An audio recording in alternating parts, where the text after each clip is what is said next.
Jorge Mateo will be just 21 years old. You take a look at his numbers, signed as a 17-year-old to join the Yankees organization.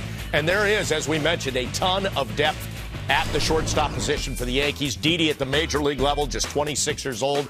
They bring in Gleyber Torres mid-season last year at the trade deadline. And then you see some of the other players. And by all accounts, Jack, we're hearing that Jorge Mateo probably won't even stay at short. He'll be a double-A this year with Torres playing second base.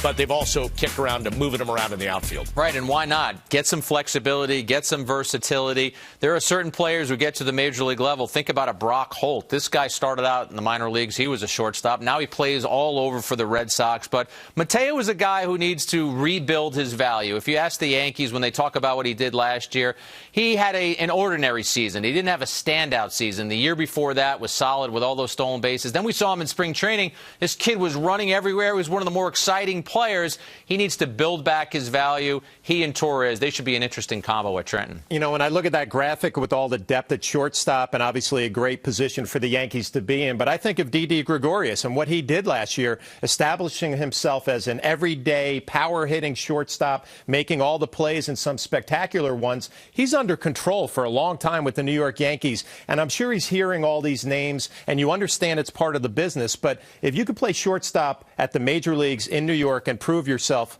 I mean, that is a valuable commodity. These guys might not come up and play short. Torres could be a third baseman in the future. Mateo, you talked about maybe an outfielder. But if you can play shortstop, you can pretty much play anywhere. Yeah, it's a great point. If you're Torres and you can't deny the bat at the major league level, find another place for him on the field.